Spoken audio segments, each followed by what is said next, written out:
So last night, something happened on this show that sort of freaked me out. I laid awake at night when I was supposed to be sleeping last night thinking about this. That could screw up that plan. What should be next on the agenda, in your opinion? Well, financial rescue, that's the other thing. You know, we're busy constraining the paychecks to these executives, but we actually meanwhile have a failing banking system. And, you know, the new administration has not been very good at coming out with a plan that makes sense to anybody. And they need to do that. That was Nobel Prize-winning economist Paul Krugman talking last night. That wasn't like last October. That was last night, telling us that we're not done bailing out banks yet, thus freaking me out. We've all been very focused on the stimulus bill that's being debated right now. Sure, the economic news just keeps getting worse and worse and worse. But even with all of the hundreds of billions of dollars already handed over to the banks, we still need to be thinking about the fact that they are still in a mess, that they need more help. I had sort of hoped that we'd be $700 billion worth of done with that by now. The last time we spoke with Elizabeth Warren, who heads up the Congressional Oversight Panel for the bailout money, she said her job was to figure out, forensically almost, what the bailout money was supposed to be for, what it was actually spent on, and whether or not it was working. And yes, the fact that the questions that she was asking were so basic, why are we doing this, for example, the fact that those questions were so basic freaked everybody out, not just me. Nobody likes the bailout. Nobody likes the idea of having to do it. Some people think we shouldn't have done it at all, but we have done it. We are still paying for it. And we are about to start talking about the need, possibly, for another one. And we don't even yet know if the second half of the $700 billion that they've already agreed to spend will be handled any better under Obama's Treasury Secretary than the first half was handled under Bush's Treasury Secretary. This is very worrying. Joining us now is Elizabeth Warren, chair of the Congressional Oversight Panel for TARP and professor at Harvard Law School. Professor Warren, thank you so much for joining us again. It's good to be here. Do you have any answers yet to the what's it for, is it working, basic questions that you were asking last time we spoke? Well, you remember when we spoke in December, one of the questions we had was, are we getting a fair deal when we're putting the money into these banks? That was the fifth question, and when we got the letter back from Secretary Paulson, he told us these transactions, when we're putting money into banks, we're getting a fair deal. It's called a par deal. That means for every $100 we're putting in, we're getting about $100 back in the same direction. And you know, that sounds like a pretty fair deal. But we decided to make an independent investigation and make sure that that was right.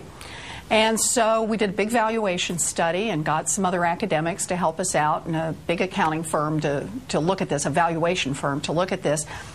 And what the numbers show is that when we were putting money into these banks and taking something in return, stocks and warrants it's called, for every $100 we put in, on average, we got about $66 back in value. Now, there may be good reasons that we think we need to push this extra money into the banks, but we're kind of back to the same message here that we've been on before. The first thing is, you can't tell us one thing and do another. There's transparency problems, there's accountability problems, and we still have the problem of you've got to decide and explain what the overall structure here is. This is getting to be a lot of money that we're talking about. So we're still in here punching on this same set of questions. So are you saying, though, that they knew that they were paying $100 for every $66 worth of value? Do we know if they knew and just lied to us about it, or is it not clear that they even checked? You know, I don't know which one scares me more. I don't know which one to hope for. The point is that Secretary Paulson said this very clearly. He said these are par transactions, which means 100 for 100. Or, you know, come on, within a dollar or two, plus or minus.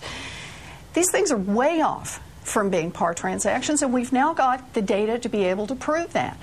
So what it really means is we've got to have a new relationship with our Treasury Department. And, you know, it's time to get serious here. You got to be straightforward with us. You've got to tell us the truth. You've got to be completely transparent. You've got to be completely accountable on these dollars. And the Treasury Department has to do that, as well as the banks who ultimately receive the money. And most of all, we need a plan. Paul Krugman had it right last night. Where's the plan? Looking ahead at what's going to happen with the rest of this money, I mean, I'm no expert on this stuff, but the prospect that we are going to need to do more of this, that even the second half of the original bailout arrangement might not be enough, there might even need to be more, the fact that we've still got hundreds of billion dollars that we've promised to spend for this, I mean, there is a real need. If the government's going to have to take these actions, and we're going to believe them that it's necessary, there's a real need for the public to believe in this. Yes. There's a real need for, otherwise there's going to be a revolt and the public aren't going to take it. And I wonder if you think that Timothy Geithner and President Obama see that.